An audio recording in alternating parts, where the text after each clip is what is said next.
Rahman ve Rahim olan Allah'ın adıyla. Esselamünaleyküm değerli Rehber TV izleyicileri. Her hafta farklı konu ve konuklarıyla karşınızda olduğumuz Hanımlar Rehberi programında bugün çok kıymetli Zehra Atak Varol hanımefendi misafirimiz. Şubat ayı şehadet ayı münasebetiyle şehit ailesine konuk almak istedik. Ve onu bir de şahitlik eden ailesinden, kızından dinlemek istedik hayatını. Nasıl bir babaydı, nasıl bir çocukluğa sahipti, nasıl bir aileye sahipti, nasıl bir coğrafyada İslami çalışmalar yapardı. İlmini geliştirmek, ilerletmek ve insanlara faydalı olabilmek için neler yapardı. Hayatında neleri öncelerdi, neler onun için öncelikteydi, aile yaşantısı nasıldı, bunların hepsine detaylı bir şekilde değinmek istiyoruz. Dileriz şehidin hayatını tekrar dinlediğimizde bizim de hayatımıza dokunur ve bize yön, ışık olur inşallah. Ben hemen konuma dönmek istiyorum. Hoş geldiniz Zehra Hanım, Hoş nasılsınız? bulduk. İyiyim, sağ olun. Siz nasılsınız? Elhamdülillah sizleri gördük. Buralarda daha iyi olduk. Allah Ayağınıza razı sağlık, olsun. iyi ki geldiniz. Allah razı olsun. Bizi çok memnun ettiniz. Bir şehidin ailesini konuk almak, sizin gibi kıymetli birini burada görmek gerçekten onur verici bizler için. Allah razı olsun. Evet, Şubat ayı, şehadet ayı, birçok şehidimizin anıldığı, birçok şehidimizin yad edildiği, örneklik teşkil etmesi için hayatlarının anlatıldığı bir aydayız ve buram buram şehadet kokan bir aydayız aslında. Şubat ayı Müslümanlar ve bizler için, Müslümanlar için şehit ayıdır aynı zamanda. Biz de istiyoruz ki bugün Molla Zeki Atak'ın hayatını sizden, şahitlik eden kızından dinleyelim. Nasıl bir hayata sahipti, nasıl bir çocukluğa sahipti. Bunları bir de en yakın bir ağızdan dinleyelim. Okumaktan, izlemekten ziyade kızından dinleyelim istedik. Ben hemen şöyle başlamak istiyorum aslında konuyu. Çok da sabırsız bir şekilde. Nerede doğdu şehidimiz? Nasıl bir aileye sahipti?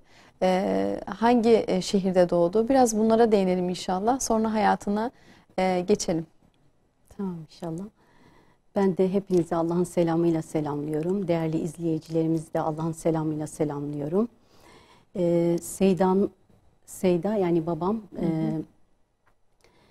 Şırnak ve Siirt arasında Güneyçam köyünde 1957 yılında dünyaya geliyor. Seyda'nın ailesi, dedelerinin medrese esaslı İslami ilimlere teveccüh etmelerinden dolayı tasavvufa sıkı sıkı bağlı olarak temelden şahsiyeti bu şekilde şekilleniyor babamın. Ve şehidin manevi kişiliğinin oluşmasında Molla Ahmet, dedesi Molla Ahmet üstleniyor. Özellikle şehidi helal ve haram noktasında eğitiyor. İşte Kur'an dersini dedesinden alıyor. Çocuk İlkokulu köyünde bitirdikten sonra bölgenin meşhur alimlerinden farklı yerlerden medrese ilimlerini tahsil ediyor. Medrese ilimlerini tahsil etmenin yanı sıra böyle hani kendini böyle geliştirmeye böyle aç bir insan, böyle kendini geliştiriyor. Fenli ilimleri de tahsil ediyor İslami ilimlerin yanında.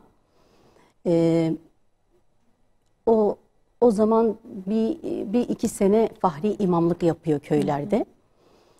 Ondan sonra Diyanet'in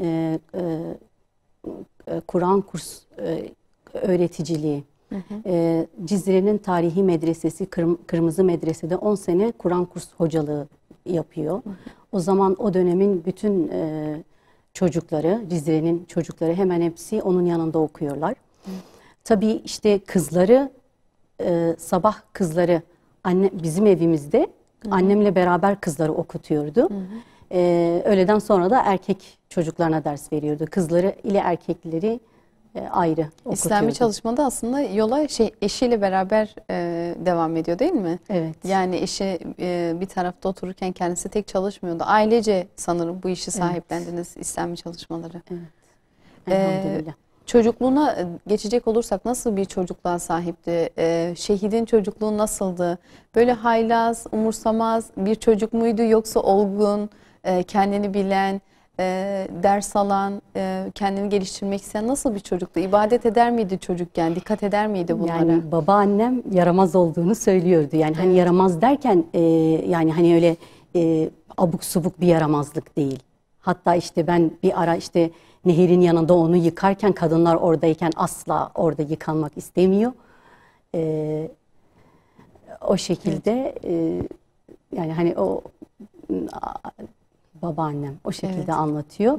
Çocukluğuna değinirsek yani hani bir iki tane anısını anlatmak istiyorum. Hani dedim ya dedesi haram helal noktasında ona eğitim veriyor. İşte bir gün işte çocuklarla beraber dışarıda oynarken onun arkadaşları gidip köylünün tarlasından kavun alıyorlar izinsiz. Seyda da tabii bunu babama söylemiyorlar. İşte onlar kavunu yiyorlar. Babamın yediği taraf acı çıkıyor. Babam diyor ki bu acı siz nasıl yiyorsunuz? Sonra arkadaşı diyor ki aslında biz sana söylemedik, biliyorduk yemeyeceksin. Biz izinsiz aldık. Tabii gelip bunu dedesiyle paylaşınca dedesi Molla Ahmet işte diyor ki takva olan insanları hani takvayı gözeten insanı Allah koruyor diyor. Ve camiyi çok seviyordu. Yani hani küçüklüğünden namaz aşılanmış, o namaz alışkanlığı başarmıştı. Küçükken böyle erken hani daha karanlık varken camiye gidiyor ve caminin sobasını yakıp oturuyor. Cami imamı gelince onu görünce hayret içerisinde kalıyor. Ya diyor bu yaşta böyle bir çocuğun camiye gelmesi, bu kadar duyarlı olması yaşıtlarından ne kadar farklı diyor. Bir de gece korkmaması, kalkıp o sorumlu bir şekilde sobayı yakması. Orada haylazlık için değil de büyük bir sorumluluk alıyor aslında o küçük yaşta. Evet. İşte hatta uyarıyor aile işte diyor burada bir tane basık bir havuz var düşebilir karanlıktır. Çocukluğuna dair başka anlatacağınız var mı hikayeler böyle hatırladığınız? Yani bu iki hikaye çok anlatılanlar herhalde aile içerisinde evet, çok babaannem anlatıyordu işte annem anlatıyordu. Evet. Peki şehidin ahlakı nasıldı?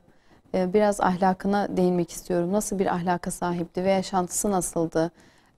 Örneklik teşkil edeceğini düşündüğüm için bu soruları soruyorum. Şehidimizin ahlakı ve yaşantısı nasıldı? Buyurun. Yani şu noktada hani zeki olması, sosyal olması, işte sempatik kişiliğinin olması, yani hani bu vasıflarla tanınması, onu hani bölgede sevilen bir kişilik haline getiriyor. Yani hani ahlakı nasıldı, nasıl bir kişiliği vardı diye soruyorsanız, ben hani zaten 35 yaşında şehit oldu. Bizim en büyüğümüz 12 yaşındaydı. Ben o sıralar 7 yaşındaydım. Yani hani çok onunla yaşama fırsatımız olmadı. Ama hani yani onun hayatı üzerinde düşündüğüm zaman yani hani mutalaa ettiğim zaman ne yaptığı, ne ettiği bana hep böyle Hazreti Ömer'in bir profili çıkıyor ortaya. Ki zaten rahmetli dedem de hep diyordu biz işte Irak'tan Hazreti Ömer'in sülalesinden geliyoruz. Hep bunu söyler, dile getirirdi dedem.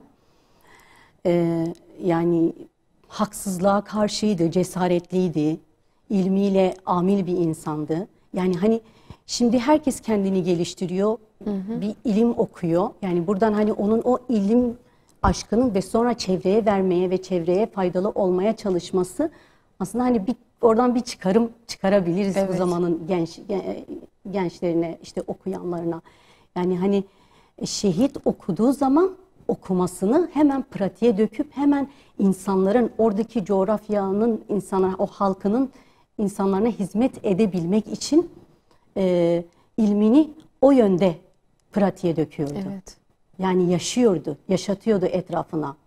Yaşayıp yaşadığı için o zaman hani o dönemde evimiz herkesin sorunlarının halledilebileceği bir ev konumundaydı. Yani başı sıkışan kapınızı çalabiliyordu. Evet, işte resmiyette olsun, işte fıkıh konularında olsun, işte ailevi sorunları olsun. Yani mutlaka hani babam bir çözüm bulup çözüme kavuştururdu. O zaman insanı güzel okuyabilen biriydi. Yani karşı tarafı okuyabilen, ona göre tedavi, ona göre bir yanaşma yaklaşan bir adamdı. Yani insan psikolojisini çok güzel analiz edebiliyordu. Hani alim insanların izzetini korumayı ve ilme olan hani ilmin izzetini koruyordu. Şimdi şu şekilde bir iki örnek hani şeyinden anlatalım. Hani diyoruz ya sosyaldi, sempatikti ama neye göre sosyaldi, neye göre sempatikti? Alimlere karşı çok böyle derviş gönüllüydü. Hani kendisi bir alimken bir alimin elini öpüp bir alime nasıl saygı vereceğini gösteriyordu. Bizim komşumuz vardı, yaş olarak büyüktü, belki bir ilmi falan hani yoktu ama camiye giderken, namaza giderken çok hevesliydi namaz kılmaya önde. Babam hep onu öne getirirdi namaz kılmak için. Hatta işte biraz cami cemaati biraz tepki gösterirken yani hep o şekilde aslında onun o ihtiyacına, meyline de cevap veriyor. Demek ki biraz hürmet görmek isteyen bir yaşlıydı. Önde bulunmak isteyen, sözü dinlensin, geçsin isteyen bir yaşlıymış demek ki. Şehit onun ihtiyacını, onun isteğine ve meyline cevap veriyordu. Onun kalbini kırmamak adına belki de böyle düşünüyor. Yani rekabet ortamlarından çok güzel bir şekilde sıyrılmayı ve insanı hizmete yönelmesini çok iyi yapabiliyordu. Evet, çok güzel. Yani kesinlikle hani hayatına baktığımızda, hayatını okuduğumuzda yani hani yaptıklarını yani hani başarılı bir insanı hani o zaman da insanlar alkışlamak ister. Hani teveccühü nasıl, yani teveccühü nas insanın gönlünde bir şey gibi, bir ağza gibi, bir vücut gibi. Yani hani baktığımızda teveccühü nasa karşı kendini çok çok iyi koruyabilmiş. Yani o ilme sahip bir insan evinde oturup insanlar benim kapıma gelsin, sorunu olan gelsin kapımı aşındırsın ya da ders almak isteyen benim kapıma gelsin de diyebilirdi. Hani insanlardan ilmine hürmet gösterilmesini de isteyebilirdi ama anlattığınız üzere sanırım hiç yerinde durmayan, hep insanlara yaklaşan, giden, camiden ayrılmayan, topluluklara hep kendisi koşan bir insanmış. Çok yani, sosyal de bir insan. Hani alim olmasının yanında bir halk adamıydı diyebiliriz. Yani halkın içine inip sorunlarını çözen bir kişilikti ve gerçekten bölgede çok seviliyordu. Bazen rahmetli dayım diyordu ya seninle beraber dışarı çıkılmıyor. O sana selam verecek, konuşacak, bu sana verecek, yani hani zaman kalmıyor. Seninle hiç gidilmiyor bir yere. Yani öyle bir kişiliği vardı. İşte bölgede kadınlı erkekli düğünlerin nikahını derdi ki hani nikahını kıymam. İşte nikahını kıyacak kişinin abdestini güzel almasını sağlardı. İşte Fatiha suresini güzel bir şekilde ezberletip sonra nikahını kıyardı. Maşallah.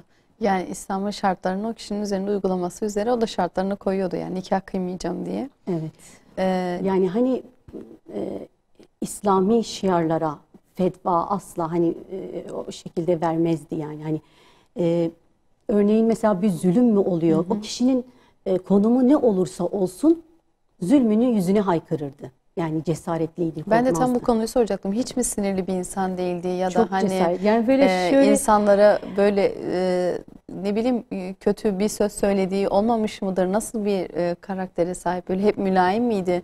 Sertlikleri ne zaman çıkardı ortaya mesela? İşte alim zatlara, iyi insanlara karşı çok mütevazıydı ama zalimlere karşı, işte İslami şiarlara karşı saldıran kişilerin karşısında cesaretle dururdu. Evet, yani cesaretini ve şiddetini o zaman gösteriyordu. O zaman gösteriyordu. Evet. Şiddetini ve cesaretini o zaman gösteriyordu. Aslında anlattıklarınızdan benim gözümün önünde canlanan tüm şehitlerin hayatında bir harmanlama gibi geliyor. Sanırım kendisi de okurken, onun gibi düşünmeye çalışıyorum şu an. Kendisi de okurken sanırım onların hayatından kendime neler alabilirim, nasıl hayatıma geçirebilirim diye okumuş. Ve resmen aynaları olmuş. Hani bizim yakın zamanda şehitlerin aynaları olmuş. Belki peygamberlerin aynaları olmuş.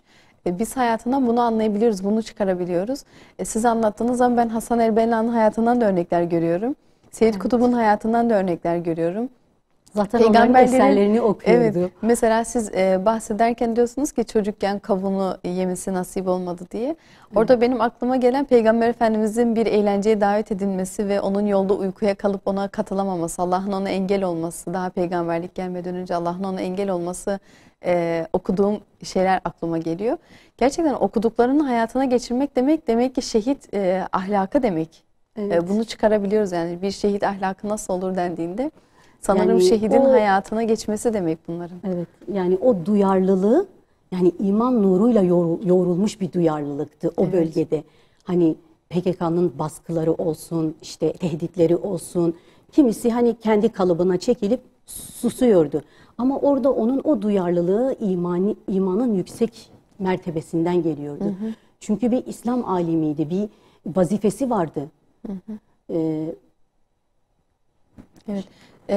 Peki hocanın aile ve akrabasıyla ilişkisi nasıldı? Eşiyle ilişkisi nasıldı? Anneniz anlatırken onu nasıl yad eder mesela? Benim annemin eğitimine çok önem veriyordu. Özellikle okuma yazma konusunda çok istekliydi. Annem çok uğraştı annemle. Fıkıh dersleri veriyordu anneme, hadis dersleri veriyordu. İşte bazen hatırlıyorum yengem onlarla sohbet yapıyordu. Yengem, işte halam, onlar toplanıyordu annemle. Annemlerle Risale-i Nur sohbetlerini hatırlıyorum. Böyle aklımda Maşallah. kalmış. Bize de peygamberlerin hayatını hani kendi yaşımıza indirerekten, Evet. yani Çocuk yaşımıza diliyle göre yani evet. yaşımıza göre anlatıyor. Hatta Hazreti Eyüp'ün hayatını ben hala aklımda kalmış ondan Evet. dinlediğimizi.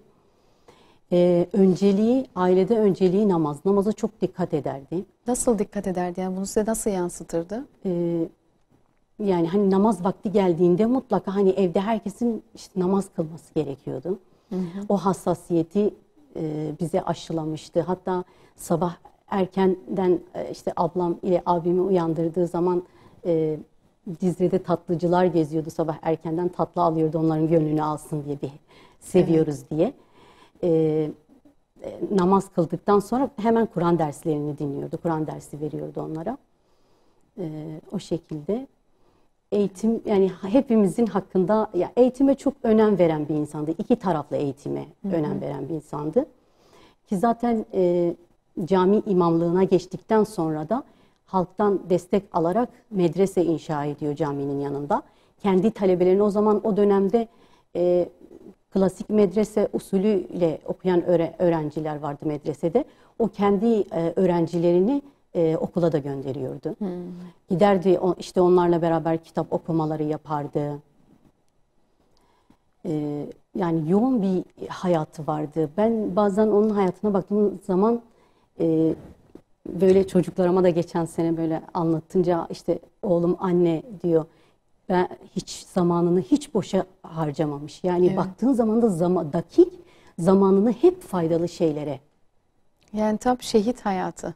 Tam olarak gerçekten çok güzel, ismine de layık bir hayat yaşamış aslında. Ve yaşatmaya da öğretmeye de çalışmış bunu. Gayret etmiş hem Evet. ailesine hem çevresine, çocuklarına, öğrencilerine, talebelerine.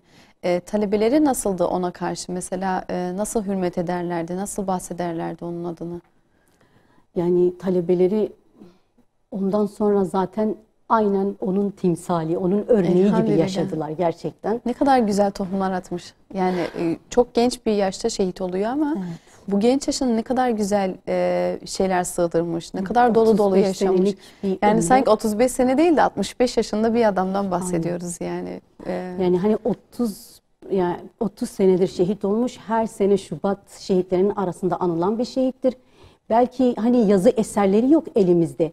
Ama o gayretinden, o samimiyetten iki üç tane sözü, Evet, hani ne derler ya, gök kubbede asılı kalmış. evet. Yani o iki üç samimiyetinden, gayretinden kalan o sözleri gerçekten hani şimdi bakıyorum ki gençleri böyle bir ışık gibi, manen insanı böyle sarsan bir Elhamdülillah. Şöyle bir şey anlatılır, söylenir şehitler için. Şehit bir muma benzetilir. Yani kendisi yandıkça, eridikçe etrafına ışık saçar aslında. Etrafını aydınlatır.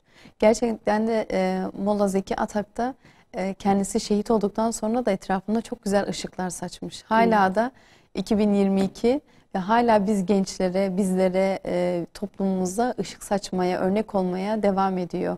Hala anılırken rahmetle anılması, inşallah şefaatine nail olanlardan eylesin İnşallah. Rabbim bizleri. şey. O zaman kısa bir ara verelim. Sonra tekrar devam edelim yaşantısından, hayatından. Kısa bir aradan sonra buradayız efendim. Evet değerli Rehber TV izleyicileri, kısa bir aradan sonra tekrar devam ediyoruz. Kıymetli Zehra Atak Barol hanımefendi ile şehit babasının hayatını, çalışmalarını konuşuyoruz. Nasıl bir hayata sahipti, nasıl bir engin ufuka sahipti, nasıl bir ilme sahipti, bunları dinliyoruz. Bereketli de oluyor aslında. Devam edelim isterseniz. Hocanın özellikle size tavsiyeleri nelerdi? Gençlere tavsiyeleri nelerdi? Bir de birkaç tane sözü var dediniz. Gök kubbede asılı şekilde duran. O sözler nelerdir? Böyle ufak ufak değinelim inşallah. İnşallah. Şimdi şöyle, hani bize tavsiyeleri nelerdi? Biz küçüktük o zaman. Hani tavsiyeleri, hani onun hayatına baktığımız zaman onun yaşantılarından bize tavsiyeler kalmış olarak Evet, görüyoruz. zaten çok güzel dersler Tabii kalmış ki gerçekten. yani hani yapabilirsek İnşallah. güzel olur. Yani hani bizim için eğitime çok önem veriyordu. Bizim için eğitim planları vardı. Evet. Maalesef gerçekleşemedi. Yani o 5 kızın içinde kalmış bir yara. Evet. O dönemde, yani o coğrafyada bu kadar eğitime aşık birinin olması, bu kadar hevesli olması, şu an medreseler çok, okullar çok, Evet. hatta yani bir internetten bile artık birçok ilme, birçok bilgiye sahip olabileceğimiz imkanlar olmasına rağmen aslında biz hepimiz ilme biraz mesafeliyiz. Toplum olarak öğrenme konusunda maalesef ki tembeliz. Ya da öğrenen kişilerde de birçoğunda da bunu mertebe için, makam için, insanlardan hürmet görmesi için aldıklarını, almaya çalıştıklarını, bir makama erişmek için, bir ünvana erişmek için bu yolda çaba sarf ettiklerini görebiliyoruz ama şehidin hayatında bunu görmüyoruz. Evet. Şehidin hayatında saf, temiz bir takvayla, aslında ihlasla ilme aşıklık var. Yani ilme aşık bir şehit var karşımızda. İlim konusunda gerçekten o dönemde çığır açmış biri aynı zamanda. Evet. Öğrencileri için söyleyeceğiniz birkaç şey vardı onların eğitimi hakkında. Şimdi Onlara değinelim. Yani ona da bölgede değinelim. Şimdi az önce hani ilimden bahsettiniz. Ben de onun üzerine bir şeyler eklemek istiyorum. evet. Hani dediniz ya, o zaman bölgede hani bu kadar kendini iki yönlü geliştirmiş insan azdı. Evet. Onun için hani her kesimden onunla diyalog kurup onun çalışmalarını istiyorlardı. Yani hani desek güçlü alkışlar yok muydu? İsteseydi güçlü alkışları seçecekti. Yani o zamanın belediye başkanı o kadar destek oldu ki belediye başkanı onun desteğiyle belediye başkanı oldu. Yani isteseydi o makama, o mevkiye kendisi oturmaz mıydı öyle bir derdi olsaydı? Öyle olanakları da vardı yani hayatında. Evet. Geldi önüne yani. Evet, evet, çok o şekilde ama makamı, mevkiyi, parayı hepsini elinin tersiyle itti. Bir alimdi ve peygamber varisi olduğunu biliyordu ve bunun şuurunda hareket etti. Yani hani o noktada, o noktayı aştığınız zaman, baktığımız zaman, kendimde baktığım zaman, yani aslında onun hayatına, onun ilim aşkına baktığımız zaman aslında nasıl bir ders alalım? Kendim de bazen o şekilde düşünüyorum. Yani aslında dediğiniz gibi unvanlar, bir yere geleyim, bir unvan alayım, içi boş kalıyor. Evet. Eğer uygulamadıktan sonra, eğer yaşamadıktan sonra bir boşluk oluyor. Yani hani güzel bir eğitim alayım, iyi bir diploma alayım, işte akademik bir dilim olayım. Acaba bunu neye göre, ne için yapıyoruz? Evet. Niçin aldığın çok önemli o noktada. Yani hani sonuçta burada bu insanların gayreti, bu insanların samimiyeti var hayatımızda. Bu insanların samimiyeti, gayreti, çalışmaları, çabaları üzerinde tefekkür edersek acaba hani biz okurken, biz yaparken biz ne yapıyoruz? Ne için? Aslında samimiyetlerinden dolayı da bu kadar geniş bir kitleye seslenmeleri, bu kadar geniş bir kitlenin onu sözünü dinlemesi, onun etrafında olması, onu desteklemesinden kaynaklı da olabilir. Samimi bir ihlasla sadece Allah rızası için yapması ve birçok şeyinin tersiyle itmesi de aslında bunu bize gösteriyor. Evet. Yani insanların ona meylini arttırdığı, güler yüzlülüğüyle, samimi olmasıyla, insanlara üst perdeden, üst makamdan ben ilim sahibiyim, ben hocayım, ben şöyleyim dememesi de büyük bir tevazunun örnekliğini teşkil ediyor aslında bizim için hayatında. Evet. Bir de hani Allah için, Allah rızası için gayretin ve samimiyetin ne olursa olsun. Yani illa hani bir yerlere geleyim, bir şey yapayım değil. Evet. Yani insan Allah için ne yapıyorsa o kıymetli ve değerli kalıyor. Ve 35 yaşında şehit oldu. Ve dediğim gibi bir yazı eseri bir şey yok. Ama o gayreti, o bereketi çağlara ışık saçtı. Elhamdülillah. Ve Onun gibi belki binlerce öğrenci yetişti onun arkasında. evet, Onun öyle. talebeleriyle. Bu şekilde zaten görüyoruz yani Evet. bizim bölgede. O coğrafyada ilim konusunda, şehit ilim konusunda çok ehemmiyet gösteriyor. Orada öğrencilerini okula göndermesi, medrese kurması, bu konuda yani küçük bir çaba da değil aslında, büyük bir çaba gösteriyor. Büyük bir şey oluşturmaya çalışıyor. Çünkü coğrafya çok mahrum her şeyden. Eserlerden çok mahrum, okullardan mahrum, eğitimden mahrum, maddi olarak zaten bir mahrumiyet var. Bu konuda öncü olması, çocukları okula göndermesi nasıldı? Yani aileleri nasıl teşvik ederdi, çocukları nasıl yönlendirirdi? Şimdi hani bahsettiğiniz üzere hani çok karanlık, kirli yapıların kol gezdiği bir dönemdi. Çok zor bir dönemdi. Böyle hani baktığımız zaman Üstad Bediüzzaman da doğuluydu. Onun hayatına, tarihçeyi hayatına baktığımız zaman aslında o da oradaki tehlikeyi fark ediyor. İnsanların cehaleti üzerine ne oyunlar oynadığını fark edip o zaman İstanbul'a gelip işte hem fenni ilimlerin okunması hem de İslami ilimlerin okunması, o bölgede o hizmetin olması gerektiğinin altını çizip savunuyor o Hatta davayı. bu hayalini söylediği zaman kendisine meczup deniliyor. Yani Evet. böyle bir şey olur mu deyip meczuplukla onu suçluyorlar. Ama orada yapan alimler var işte. Yani bunu oluşturmaya çalışan, alt tabanını oluşturmaya çalışan alimler var. Akrabalarıyla nasıldı? Yani çevresiyle nasihatleri ne üzerineydi? Akrabalarına sohbetler yapar mıydı? Çalışmaları sadece çevresel miydi yoksa aile içinde de yapar mıydı? Aile içine de sohbet yapardı. İşte yengem, annem, halam onlara sohbet yapardı. Fıkıh konusunda danışırlardı ona. Hadis, hatırlıyorum Risale-i Nur dersleri yapıyordu onlarla. Bize de işte peygamberlerin hayatını anlatıyordu. Hatta Hazreti Eyüp'ün hayatı hala aklımda, ondan Evet. öğrendiğimi. Yani babam çok yoğundu. Hem cami çalışmaları, hem cami, hem aile, hem işte bölgenin, dediğim gibi artık bu insanlar, bu şehitler uyanmışlardı. Bir şey yapmaları gerekiyordu. Evet. Yani kendilerini sorumlu hissediyorlardı. Bir şey yapmaları gerekiyordu. Çünkü gerçekten yani bölgenin, milletin hal değildi. Onun için çok yoğundu. Hem dışarıya yönelik bir yoğunluğu, bir sorumluluğu vardı. Hem işte cami, aile arasında, ama ben böyle düşündüğüm zaman gerçekten hani zamanını çok iyi değerlendiren böyle müthiş bir insan olarak karşıma çıkıyor. Hani deniliyor ki o kadar yoğunsa ailesine, çocuklarına ilgisi nasıldı? Hani işte ailesiyle ilgileniyor muydu? Ama gerçekten yani baktığımız zaman bizi ihmal etmiyordu. Biz hasta olduğumuz zaman o an yoğunluğu neyse yoğunluğunu bırakıyordu, bizimle ilgileniyordu. Böyle hatırlıyorum, böyle hasta olduğumuz zaman baş ucumuza böyle bizim sevdiğimiz şeyleri koyardı. Aslında bize burada çok güzel bir ders veriyor. Çok yoğun olan, çok çalıştığını söyleyen, bundan şikayet edip ailesini ihmal eden insanlar da görebiliyoruz. Yani ben çok yoğunum, çok yoğun işlerim var. Gerek İslami çalışmalarda olsun, gerek dışarıdaki çalışmalarda, sosyal hayatımızdaki çalışmalar olsun, aileyi geri plana atma faktörü oluşuyor zamanla.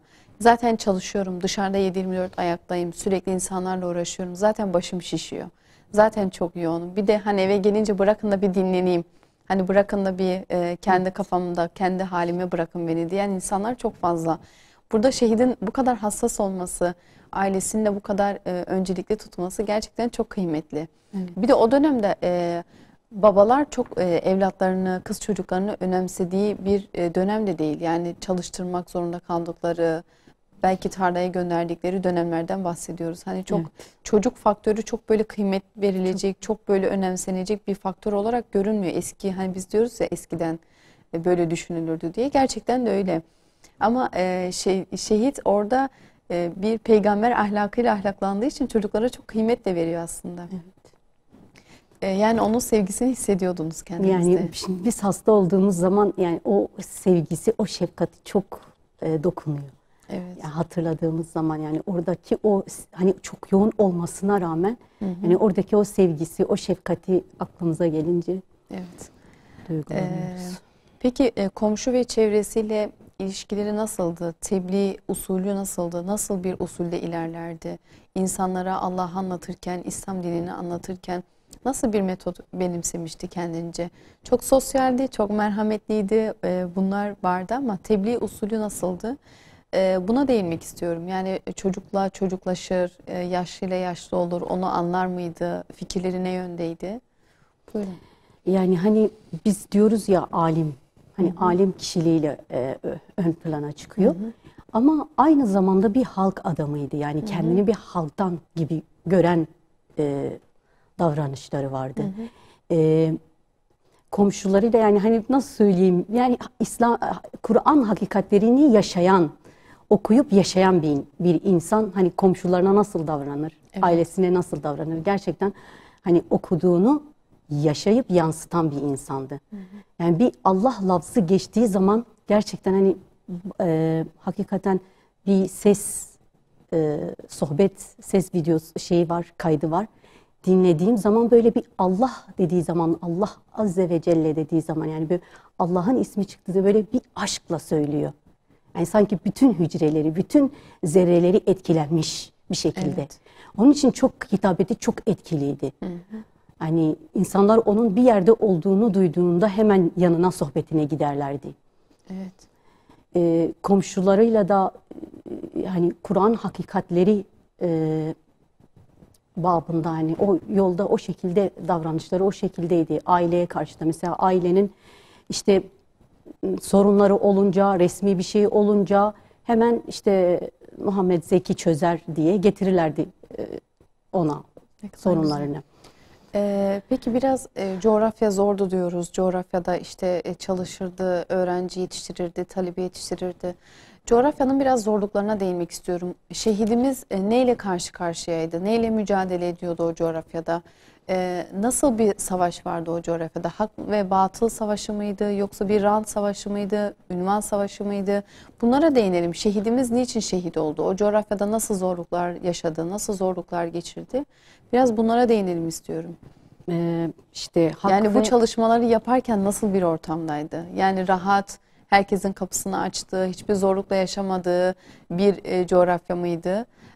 Sadece kürsüsüne çıkar, hitabetini yapar, çekilir miydi? Yoksa gerçekten bir mücadele içerisinde mi bunları devam ettirirdi? Bu bizim için çok önemli bu çağda. hak ve batıl davası vardı ve bölgede cehalet vardı. Ve PKK terör örgütü herkesi kandırıyordu. İşte çok şiddet vardı. Evet. Hatta işte babama senin sözün geçiyor. Bizi camide öv, insanlar çocuklarını bize versin. İşte şiddet vardı o dönemde. Herkesi korkuyla sindirmişlerdi. O dönemde işte babama çocuklarını bize versinler. Kimilerinin kapılarını kırarlardı, zorla içeri girerlerdi. Kiminin çocuklarını ikna edip götürüyorlardı. Kiminin işte çocuklarını zorla götürüyorlardı. Yani böyle bir dönemdi. Yani terör örgütlerini aslında üye yapmak için zorla götürüyorlar çocukları değil mi? Evet. Götürüyorlar derken biraz açıklamak Babam gerekirse. asla onların çalışmalarına katılmadı ve olabildiğince onlara karşı bir mücadele başlattı. Ve bunu bölgedeki hani alimlere de bu sizin sorumluluğunuzdur, sorumluluklarını hatırlatıyordu. Evet. İşte o yüzden hani bu sefer PKK terör örgütü düşman oldular. Zaten o zaman sen onların fikrinde olmasan sana düşman oluyorlar. Evet. Çünkü bir irşad etme yükümlülüğünü şehit üstlenmişti. Ve özellikle hani emperyalist güçlerin bölgede taşeron olarak kullandıkları PKK örgütü halkı aziz İslam'dan uzaklaştırmak için çalışıyorlardı. Özellikle gençleri çok hedef alıyorlardı. İşte Seyda'da görevli olduğu caminin müştemilatında kendi imkanlarıyla, halktan aldığı destekle bir medrese inşa ediyor camiye bitişik. Hala da işte camiye, oradaki camide ismini vermişler o camiye. Orada hem medrese ilimlerini okutuyordu hem de öğrencilerini okula da gönderiyordu. Evet. İşte kitap okumaları, çalışmaları yapıyordu onlarla beraber. Onlarla ilgilenir, bir araya gelir, kitap okumaları yapar, sohbet ederdi. Yani bu hizmetle gittikçe ders halkaları genişledi. Tabii İslam davasına hizmet edecek liyakatte talebeler yetiştirme gayreti içerisindeydi. Bir de başka illere gidip başka öğrencilerle de buluşup sohbetler ederdi. İşte öğrencilerle buluşup gençlerle sohbet ederdi. Süslü ve yaldızlı batıl ideolojilere kanmamalarını, bunların sonunun bir seraptan ibaret olduğunu telkin ederdi. Çünkü hak ve hakikate götürmeyen bütün süslü şaşalı hayatların sonu seraptır. Evet. Telkin ederdi bunu. İşte İslam davasının o karanlık yapıların tehditine hiç aldırış etmeden Rabbi ile olan bağlı, güçlü bağından tereşüh eden bir iki tane sözünü söylemek istiyorum. Kararlılık ve iman yüklü şu sözleri özellikle alimlere, gençlere ve çağımız insanına büyük bir ders niteliğindedir. Şöyle söylerdi: bizler ilmimizi ve davetimizi kanımızla imzalamalıyız. Ancak o zaman samimiyetimizi tescil etmiş oluruz. İşte bu fedakarlık ve cesaretle ancak amellerimizi ihlas ile, imanımızı en yüksek mertebe ile buluşturabiliriz diyordu. Evet. Yani bu dersi veriyordu çevresindekilere, öğrencilerine. Yani İslam'a hizmet noktasında gerekirse canından da vazgeçebileceğinin aslında mesajını veriyor şehit daha yaşadığı sürede. Evet, hatta şöyle de diyordu yani alimler, özellikle alimler diyordu, kafirlerin, münafıkların tehditlerinden korkmamalı, boyun eğmemeli, kendi şahsında İslam'ın şahsiyetini yüceltmeli. Evet. Çok kıymetli. Ve o dönemde o kadar hani tebliğ davetinde o kadar sıkıntılar çekiyor. Özellikle ilim ehlinin hani sessiz kalmasına çok hayıflanırdı. Ve şöyle de bir sözü var. Böyle söylerdi: ey alimler, sizler Kur'an'la büyüdünüz. Kur'an ile şeref ve değer kazandınız. Kur'an sayesinde İmam Hatip oldunuz. Kur'an sayesinde insanların öncüsü oldunuz. Öyle değil mi? Evet. Kur'an sayesinde. Kur'an size bu kadar değer katarken siz niye bugün Kur'an'a yar olmuyorsunuz? Evet. Siz bundan dolayı Rabbinize ne cevap vereceksiniz? Aslında kendisiyle beraber ilim insanlarını, ilim adamlarını da ayaklanmaya davet ediyor. Evet, orada o coğrafyaya sahiplenmelerini, batıla karşı mücadeleye yandaş arıyor aslında kendine. Arkadaş arıyor, kardeş arıyor. Siz dediniz ki orada batılla bir hak-batıl karşılaşması var. Münazaralar oluyor dediniz programdan önce. Bunda şehit karşı karşıya geliyor bu insanlarla. Biraz buna değinelim. İşte sosyalist yapılar onunla münazaraya girdiğinde işte İslam'a olan pratik bağlılığından hep onların ideolojilerini çürütürdü. Evet. Hep onları yani ikna edecek dereceye getirirdi. Evet. Peki nasıl şehit edildi? Son 5 dakikamız var Zehra Hanım. Biraz da buna değinmek istiyorum. Sizin için zor ama nasıl şehit edildi?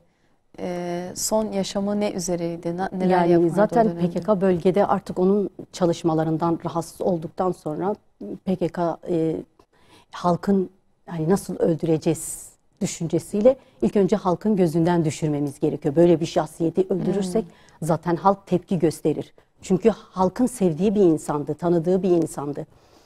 İşte iftiralar atıyorlardı, işte delirmiş, meczup olmuş yönünde karalama ve kampanyaları başlattılar. Yani babam da hani bunu duyunca iftiharla Peygamber Efendimiz sallallahu aleyhi ve sellemin başına gelmiş bir durum. Ben bununla iftihar ederim diyordu. Evet. Yani hani orada PKK şu şekilde ya bizimle olacaksın ya da sana hayat hakkı tanımıyoruz. Tehdit ediliyor. Tehdit ediliyordu zaten. Son zamanlarda evde kalıyordu. Son günlerinde 2 defa Peygamber Efendimiz'i rüyasında görüyor. Evet. Hatta böyle Peygamber Efendimiz böyle o sabahın uyanışı hala gözlerimin önünde, yani hani hepimiz böyle uyanınca o kadar böyle bir şeye kapılmıştı ki, manevi bir şeye kapılmıştı ki, durdu Peygamber Efendimiz sallallahu aleyhi ve sellem la ilahe illallah diye üzerime üfledi. Ya. O şekilde işte müftülüğün toplantısı oluyor, çağırıyorlar. PKK terör örgütü de Cizre'nin kaç yerinde pusu kuruyorlar. Gelecek diye, zaten seni öldüreceğiz diyorlardı. Seyda da işte pusuya yaklaşınca çapraz ateşle şehit ediliyor. Evet.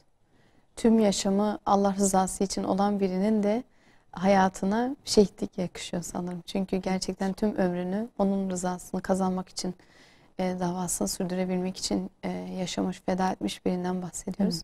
Rabbim şehadetini kabul etsin. Bizleri de inşallah onun şehadetini, şefaatine nail eylesin bizleri. Ve onun hayatından kendimize örnek çıkarabilmeyi, bu feraseti bizlere nasip eylesin. İnşallah izleyicilerimize ve bizlere de örneklik teşkil etsin. Demek ki bir insanı nasıl yetiştirirsek hayatının sonu da o güzelliklerle bitiyor. Bize bu örnekliği teşkil etti Molla Zeki Atak. Rabbim izleyenlerimize de bize de ders almayı nasip etsin. Çok teşekkür ediyorum. Sizin için zor bir programdı. Ağzınıza, yüreğinize sağlık. Sağ olun. Rabbim cennete buluştursun. Şefaatine nail eylesin inşallah. Amin. Sizleri de bizleri de. Tüm şehitlerin şefaatine nail eylesin bizi. Amin inşallah. Allah razı olsun. Teşekkür ediyorum. Sağ olun. Evet değerli Rehber TV izleyicileri, bugün de programımızın sonuna geldik. Sizlere emanetçilerin en güzel olan Rahman'a emanet ediyoruz.